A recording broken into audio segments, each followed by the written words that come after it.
자, 3기출 수업을 시작하도록 하겠습니다. 자, 마이스 산업의 이제 역사를 좀 우리나라에서 마이스 산업의 역사는 어떻게 지금 제가 진행해 왔나. 자, 대한민국은 1979년에 대표적으로 이제 파타 회의를 처음으로 연차 총회를 우리가 상기해서 비교적 국제회의라고 할 수 있는 걸 처음 대한민국이 한 차례 국제회의를 한번 했던 것이 이제 1979년이다. 라고 생각하시면 될 것 같고요. 그래서 아스타 총회라든가 IMF 총회를 갖다 1985년에 한번 해보기에 맛을 맛보기로 이제 본격적으로 시작하게 되죠. 여기에 이제 우리가 메가 이벤트 아시안 게임, 86년도 아시안 게임, 88년도 올림픽 해가지고 엑스포까지 치르면서 마이스 산업에 본격적으로 끼어들기 시작을 합니다. 그래서 96년에 국제회의 산업 육성에 관한 법률을 처음으로 법이라는 것을 마이스 관련된 국제회의에 관련된 법을 갖다 처음으로 제정을 하게 돼서 만들었기 시작했다라는 것을 알 수 있겠습니다. 그래서 제도적으로 이제 좀 받쳐주겠다 이거죠. 그래서 99년도에 한국관광공사에서 코리아 컨벤션 뷰로 그래서 CVB라고 그랬죠. 요거는 이제 그 홍보하고 알리고 개최 도시 있지 않습니까?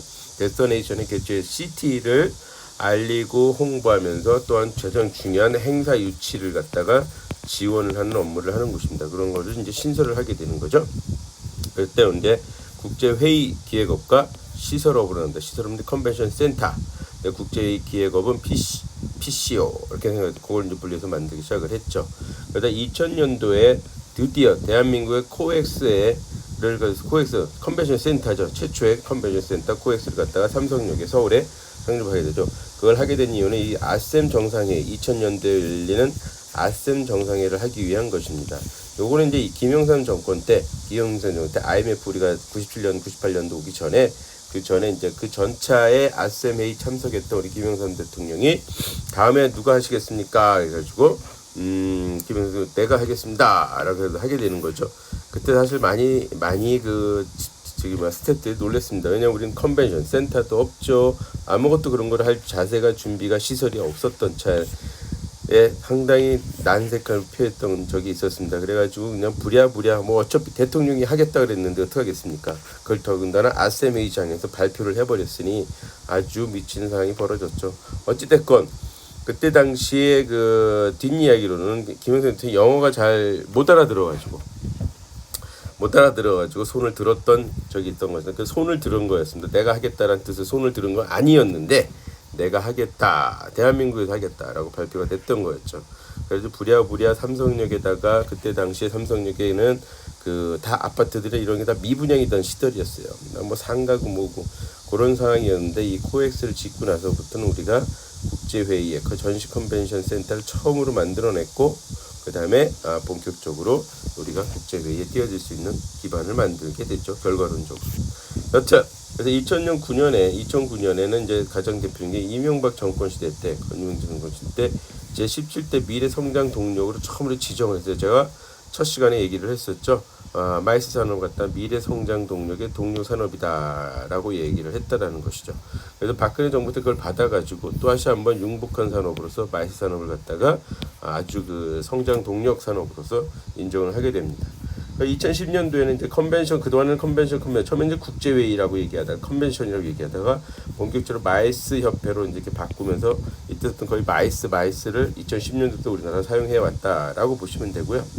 2015년도에 이제 그래가지고 개정을 좀 했죠. 뭔가 좀 부족한 부분들을 갖다가 제도적으로 갖추기 위해서. 그래서 본격적으로 2009년, 10년에 우리가 마이스 산업에 본격적으로 뛰어들었다라고 생각하시면 될 것 같아요.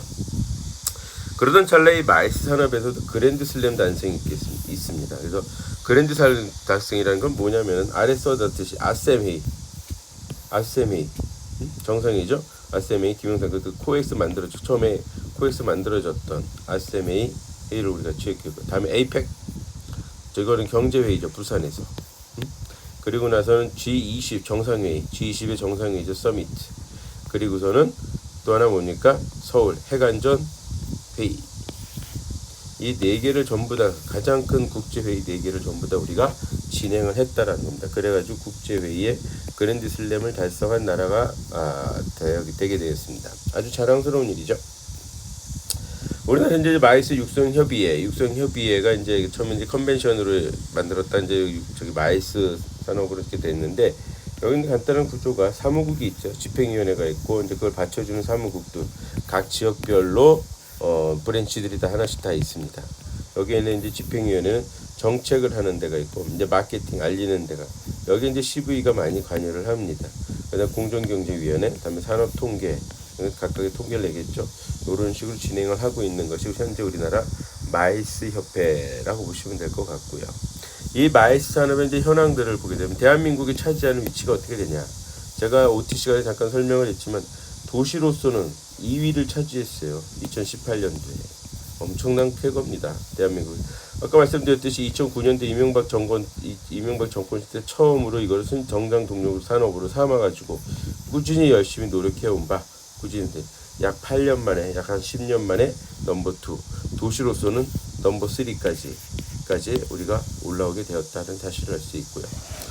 지금 현재 이제 전 세계적으로 마이스 산업의 국제 회의라고 하는 것에 대해서 규모가 좀 어떻게 되고 있나 이렇게 보시면 될 것 같아요.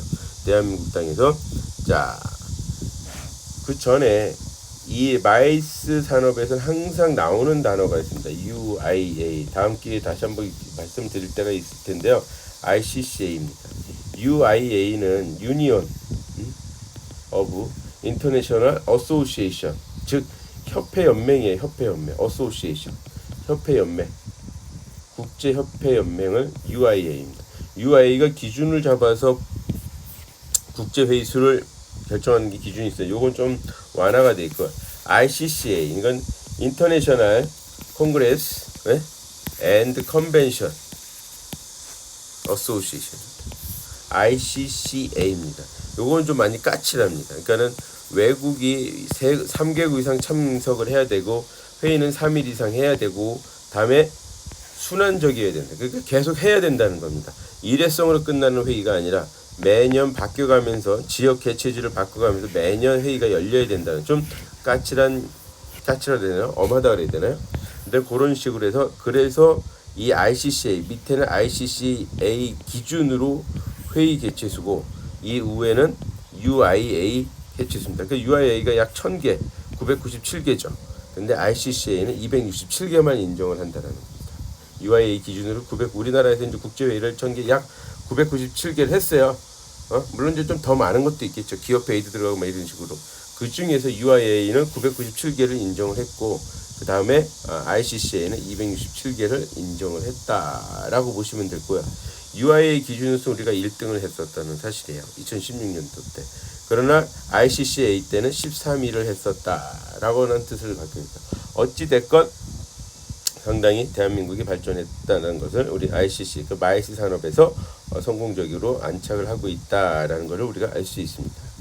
전반적으로 봤을 때 이 트렌드는 ICCA 국제 회의는 이 미팅은 이 박스권에서 항상 왔다 갔다 하고 있다. 그래서 최근에는 좀 더 줄어들었다. 이제 아마도 다시 경제가 활성화하고 그럼 다시 올라가겠죠.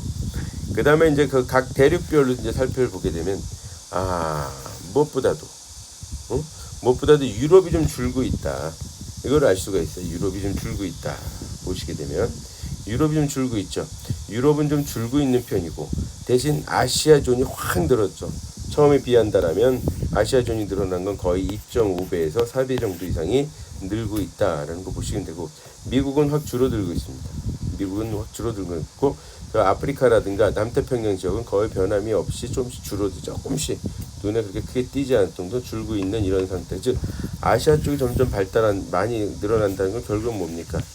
아시아 국가들이 경쟁력이 상승돼 있다는 거죠. 국가 인지도라든가 지위가 많이 격상되었다라는 사실도 우리가 알 수 있습니다. 그다음으로서는 이제 그 회의의 어떤 그 조사 그 흐름을 보게 된다라면 500명 이상이 참가하는 회의가 엄청나게 늘었다. 그렇죠? 500명 예전에는 요 정도 수준 차지하던 것이 거의 2배 가까이 늘어난 것이 500명 이상의 회의다라고 보시면 될 것 같고요. 다른 건 되게 많이 줄지는 않았잖아요. 비슷합니다. 그만큼 회의가 늘었다라는 것을 우리가 알 수가 있고요. 그 다음에 기간이죠. 기간은 일단은 많이 준 게 뭡니까? 5일 이상, 즉 장기간 하는 거는 좀 주는 편이고 일반적으로 3, 4일 정도 하는 거는 평범하게 크게 줄지 않아요. 대신 하루나 이틀 하는 기간은 많이 늘어나고 있다. 즉 5일 이상 하게 해야 되는 것은 줄여드는 방면에 여기 1, 2일은 같은 경우는 더 올라가고 있다라는 걸 우리가 알 수 있죠. 그래서 즉 현재 소수의 많은 인원이 아닌 500명 이하의 인원으로서 하루나 이틀 회의를 하는 것을 선호하고 있다라는 걸 우리가 알 수 있겠습니다. 그러니까 앞으로는 마이스 산업이 기획자라면은 여기에 흐름에 맞춰서 300명 수준으로 350명 수준의 한 2일 정도 회의 참석하고 나머지 한 2, 3일은 어떻게 하겠습니까? 관광, 유락, 쇼핑 이런 것들 다른 어떤 콘텐츠들 우리가 개발하여 제공하면 또 괜찮다고 할 수 있겠죠. 그래서 마이스 산업의 기획자라면 이런 것 다 흐름을 한 번씩은 다 읽어봐야 된다라고 보시면 될 것 같고요. 우리가 주목할 것은 뭐냐면 이 전시 컨벤션이에요. 이그지비션. 전시 컨벤션은 완전히 우상향을 하고 있다는 거죠. 전시가 뭐라 했습니까? 이그지비션이 트레이드 쇼라 그랬죠. 무엇인가를 디스플레이하고 있는. 그래서 결국에는 뭐다? 마케팅이라고 하였습니다. 마케팅 일로 다 집어넣었던 거죠. 마케팅이기 때문에 트레이드 쇼를 한 것이 점점 올라갈 수밖에 없다. 기존에 있는 오프라인 방법으로서는 가장 좋은 방법이다. 이유는 구매자와 판매자가, 셀러와 바이어가 동시에 나와서 물건을 보고 직접 체험을 하고 거기서 바로 뭐도 한다? 구매까지 성공 오케이 할 수 있는 곳이다 라고 주문까지 내리면서 이렇게 보시면 될 것 같아요. 자, 대한민국의 이제 그 마이스 산업이랑 관련 업체들이 있어요. 관련 업체 대표적인 게 국제회의 기획업, PCO라고 생각하시면 돼요. 프로페셔널 컨벤션 오거니제이션이라고 생각하시면 되고요. 전시 주최자 누구인데? 기업이겠죠? 일반적으로 기업들이 많이 해요. 트레이드 쇼를 하니까. 그 다음에 이제 그 전시 주최자가 정부라든가, 다음에 협회라든가, 다음에 학회 이런 것이 주최자죠. 주최자가 대략적으로 있고 그 다음엔 국제회의 시설업이 있는 거죠. 이 국제회의 시설업은 뭐냐? 컨벤션 센터라고 생각하시면 돼요. 근데 이게 2011년까지만 이 표가 돼 있는데 제가 이제 따로 조사해 본 바로는 지금 현재로서는 대략 350개 정도의 PCO가 활동을 하고 있다라고 보시면 될 것 같고요. 전시 주최자는 약 500개가 활동을 하고 있고요. 그리고 국제시설업은 16개가. 이 국제시설업은 컨벤션 센터와 같이 맞물려 들어간다 그랬죠. 국제회의 시설업은 컨벤션 센터와 맞물려 들어가기 때문에 이렇게 돼 있다라고 보시면 돼요. 이게 지금 줄여서 15개를 지금 현재 되고 있다 생각하시면 될 것 같습니다. 자, 제가 그 국제회의 가장 대표적으로 가장 돈을 많이 번다 해야 되나요? 개최 도시 입장으로서는 그것이 뭐냐면 다보스 포럼입니다. 매년 1월에 열리죠. 매년 초에 열립니다. 경제 관련 전 세계 경제 관련돼서 매년 열리는 이 그 다보스 포럼. 우리나라의 그 많은 유명한 대통령도 삼성의 대기업 총수 다 참석을 하죠. 다보스는 어디 위치하고 있냐면 스위스의 아주 조그만 도시예요. 스위스의 정말 자그마한 도시. 스위스의 아주 알려지지 않은 자그마한 도시입니다. 완전히 눈 속에 파묻혀져 있죠. 겨울에는 한겨울에 항상 1월달에 열리니까 한겨울이죠. 그때 이런 풍경을 자아내는 곳이 다보스 포럼이다라고 보시면 될 것 같은데요. 여기서 주로 하는 일은 뭐냐면 월드 이코노믹 포럼이에요. 말 그대로 이코노믹입니다. 경제죠. 전 세계의 경제를 우리 전 세계의 경제를 갖다가 다루는 곳이라고 생각하시면 될 것 같아요. 다루는 포럼이다라고 보시면 될 것 같습니다. 이런 것은 이제 주체가 다 누구냐? 주체는 물론 다보스 포럼에서 주체를 하죠. 세계 각국의 총리, 장관, 대기업, 하다못해 대통령까지도 가끔씩 갈 때가 있어요. 매년 2,000명에 가까운 사람들이 하는 게 되죠. 폭로 분야에 토론을 하게 됩니다. 그런데 거기서 또 대통령, 프레지던트 같은 마치 총책임자들이 비공식적인 회담도 많이 열리는 곳이다. 기업체의 총수도 마찬가지고요.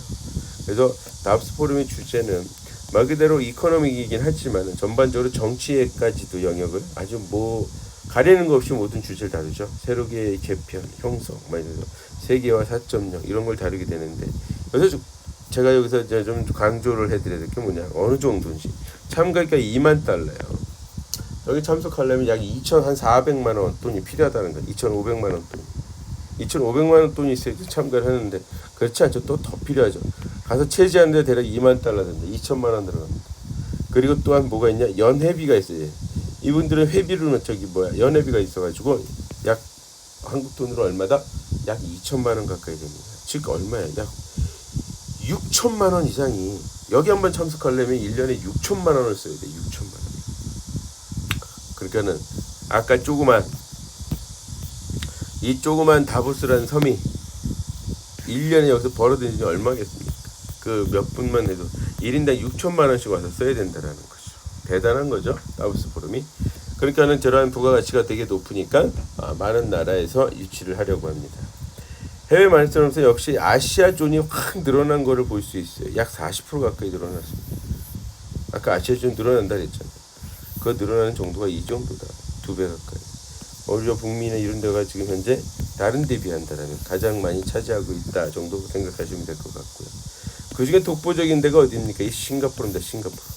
싱가포르 홍콩인데 싱가포르는 좀 독주는 홍콩은 좀 국내 외적인 상황 때문에 좀 다운이 되고 있지만은 싱가포르는 아주 잘 나가는 약 54만 3천의 그 전시센터장, 호텔이나 이걸 다 합쳐서 이런 것이 있다라고 보시면 되고요.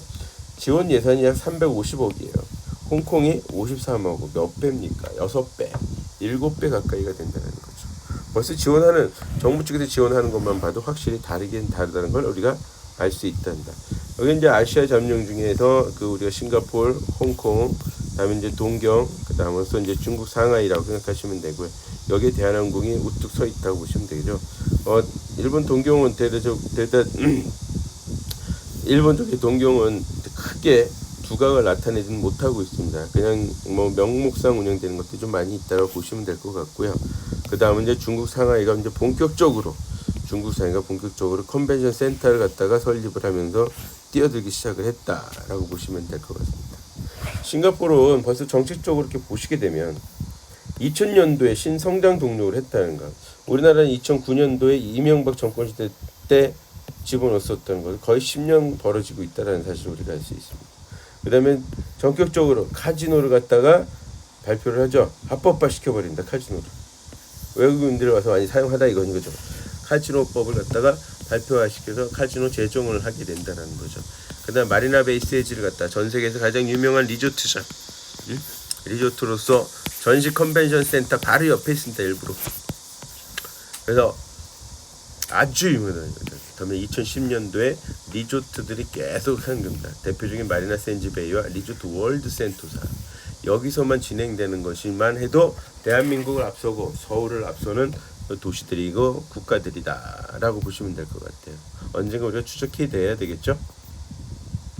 싱가포르에 이렇게 됐었던 이유 중에 하나는 계속적으로 상승을 하고 있고 쇼핑 지구는 별 의미가 없고 센토사 섬이 차지하는 게 점점 올라가고 있다.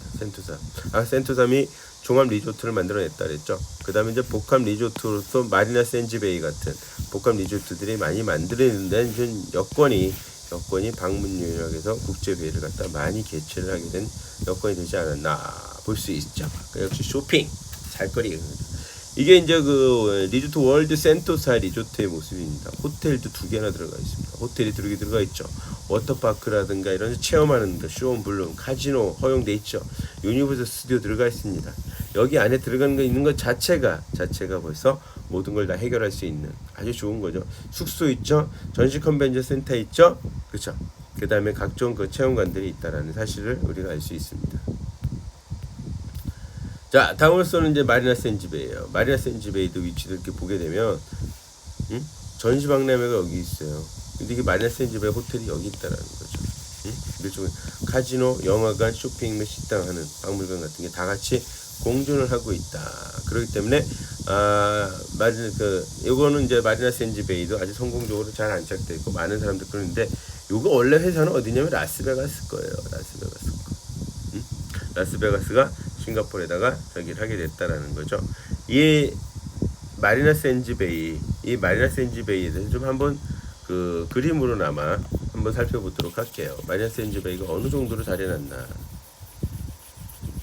한국 분들이 단순 관광으로 하룻밤만 자게 해달라는 고객들도 참 많습니다. 그래서 비용이 너무 비싸니까 하루에 막 100만 원 돈이 훌쩍 넘어갈 때도 있습니다. 이 마리나 샌즈베이가 여기가 전시장이죠. 여기가 전시장이라는 사실이에요. 전시장. 이 마리나 샌즈베이가 여기 있다라고 보시면 되거든요. 아주 이쁘고 아름다워요. 이런 모습을 형성을 하고 있으니 가서 자고 싶지 않겠습니까? 수영장 또한 옥상에다가 최전방에다가 가장 높은 데다가 수영장 이렇게 만들어서 아래를 쳐다볼 수 있도록. 어우 저는 겁이 나서 저 앞으로 못 가겠더라고요. 그런 지식으로 일단 이런 마리나 샌즈베이를 갖다가 되기 때문에 많은 사람들이 온다라는 거죠. 벌써만 보기만 해도 꼭 한번 가보고 싶지 않겠습니까? 수영장이 이쪽에 있는 거예요. 여기 레스토랑이 있고요. 그래서 여기는 이 수영장은 옛날에는 많이 개방이 됐는데 지금은 하도 많은 사람 찾아오니까 투숙객에 한해서만 허용을 하고 있다라는 사실이죠. 이 수영장 하나만으로도 많은 사람들 끌어당기고 있다. 자, 해외 그 마을 산업들 하나하나 살펴보고 있는데요. 원래는 그 미국의 라스베가스가 이 국제 마을 산업 컨벤션의 독보적인 존재였지만은 이제는 이제 뚝뚝뚝뚝 떨어지는 거라는 사실을 우리가 알 수 있게 되는 거죠. 거기에 이제 싱가포르는 리조트 월드 센터와 마리나 베이 샌즈를 갖다가 아예 전폭적으로 지원을 하다 보니까는 그 효과들이라든가 많은 사람이 찾아오고 성공적으로 안착이 되고 있다. 이건 정부의 노력이 아주 중요하다라고 할 수 있겠습니다. 그 다음으로서는 이 독일과 싱가포르 다음으로서 아주 본격적으로 뛰어들고 있는 전시. 특히 이 독일은 전시 컨벤션을 아주 좋아합니다. 단순한 국제회의보다는. 왜? 전시 컨벤션이 돈이 많이 되다 보니까. 그래서 이 독일에서는 미국의 9.11 테러의 강화된 보안 정책의 반사 이익을 누리기 시작을 했고요. 아까 시간에 말씀드렸듯이 마이스 산업은 시설 산업이다. 시설을 만들어 놓으면 마이스 산업은 성공적이 된다 그랬죠.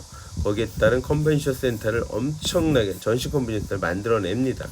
그 시기에 미국의 2001년도 9.11 테러 이후로 오히려 미국은 어떻게 됐습니까? 입국을 까다롭게 하죠. 아주 까다롭게. 그러니까 안 들어가기 싫어한다라는 거죠. 그러니까 오히려 독일을 선택하는 경우도 되게 많다라고 보시면 될 것 같아요. 그래서 이 독일은 총리 빌란트가 이 대대적인 투자를 본격적으로 시작을 해요. 그래서 아주 특화시키고 여기 무엇보다도 선택과 집중을 아주 제대로 실천한 곳이 독일이다라고 보시면 될 것 같아요. 그럼 왜 이렇게 미국이 떨어졌냐? 원래 라스베가스가 독보적이었는데 라스베가스의 독보적인 컨벤션 센터 국제유실이었지만 떨어지는 이유는 뭐다? 단 하나죠. 테러. 9.11 테러. 9.11 테러가 겁이 나기 때문에 다음에 입국을 제한시켜버렸습니다. 많은 사람들의 입국을 갖다 제한을 시키니까 어떡하겠습니까? 안 찾아오겠죠. 국제회의나 컨벤션, 전시 참석하고 싶겠습니까?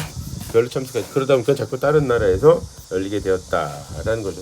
독일은 이제 아까 방금 말씀드렸듯이 선택과 집중을 통해서 아주 그냥 한쪽으로만 집중적으로 노력을 한 것이 선택의 그 결과가 아주 좋은 효과를 내고 있다라고 보시면 될 것 같아요.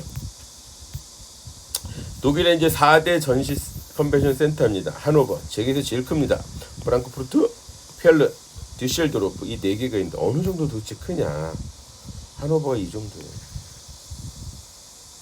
하노버가 이 정도. 46명. 다른 데 따라줄까?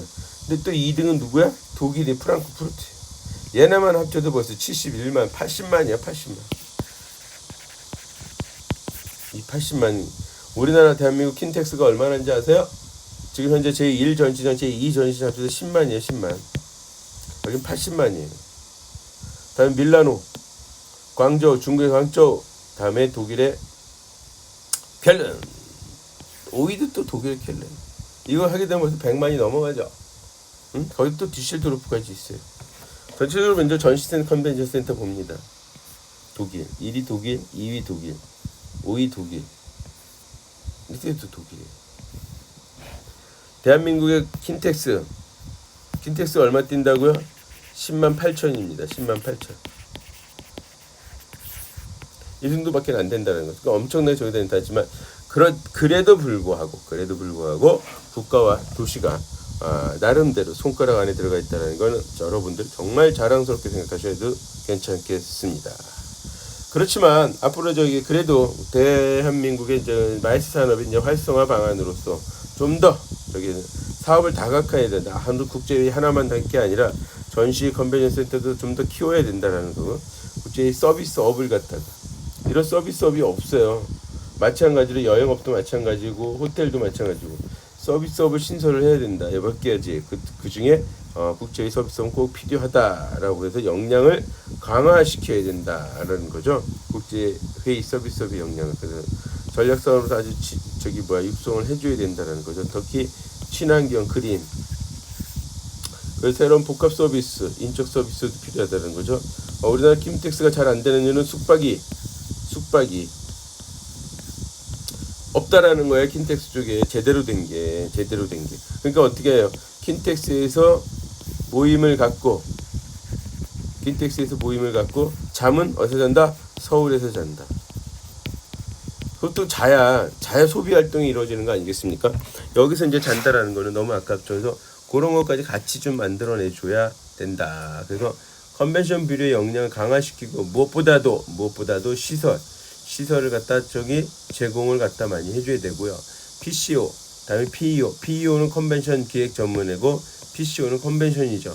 이 두 가지 역량을 아주 강화시키는 것이 되게 중요합니다. 그리고 이제 기업회의 포상 관광에서 개발을 해나가는 것을 우리가 찾아내서 국내를 유치하는, 국내의 하나의 개체 도시를 유치해가지고 한 그 노력들이 필요하다. 이러한 노력들은 누가 한다? CVB들이 가장 많은 노력을 치르고 있는데, 물론 혼자서 하지는 않아요. 이 PCO 업체, 그 건건이 따라 PCO 업체들 도움을 받기도 하고 PEO 업체들 도움을 받아가지고 국내에 그 행사 유치하는데 아주 무한적으로 노력하고 있다라는 사실을 여러분들이 알고 있으면 될 것 같습니다. 자, 오늘 수업 들으느라 고생하셨고요. 그래서 출석 과제를 작성을 해가지고 보내주시면 되는데요. 일단 이 마이스의 의미, 이거 뭐 본인 다 알죠? 제가 한 10번 이상을 좀 반복을 했습니다. 마이스의 의미 다 풀어가지고 M은 뭔지, I는 뭔지, C는 뭔지, E는 뭔지 해서 마이스의 의미를 좀 작성해 주시면 좋을 것 같고요. 이건 꼭 여러분들이 관광학도로서 조금 알고 있으면 좋을 것 같고요. 다음에 제가 그 표로 가서 그랬는데, 전시회 크게 우리는 이제 컨벤션, 그 다음에 컨벤션도 있고, 미팅, 영어로 쓰면 좀 그러니까 저 위에 마이스하고 또 되니까 컨벤션, 미팅, 그쵸?네, 인센티브, 포상여행, 그쵸? 요런 것들은 어디 관할이라 그랬죠? 한때 문체부 관할이라 그랬잖아요. 문체부 관할이지만 문화체육관광부, 전시회는 또 다른 쪽이라 그랬어요. 그래서 법률과 정부기관이 관여가 어디가 되고 있다라고, 그것도 이렇게 요거 세 개하고 마이스가 좀 크게 4개잖아요. 요 세 개하고 요거하고 좀 고거가 다르게 나타나는 거 여러분들이 좀 이해를 하시라는 말씀에서 문제를 냈고요. 그다음에 이 전문 용어 PCO, PEO, CVB 여러분들이 이제 계속 맞이하게 될 단어들이에요. 요거 정도는 여러분들이 또 풀어서 어떤 의미인지 좀 알 수 있는 게 좋을 것 같습니다. 자, 이거 작성해서 제 이메일 주소 아시죠? 터치투어 골뱅이 네이버닷컴입니다. 터치투어 골뱅이 네이버닷컴으로 보내주시면 돼요. 다시 한번 작성하면 터치투어 골뱅이 네이버닷컴을 해가지고 오늘 밤 12시까지 주시면 될 것 같습니다. 자, 오늘 강의 들으시냐고 고생 많으셨습니다. 감사합니다.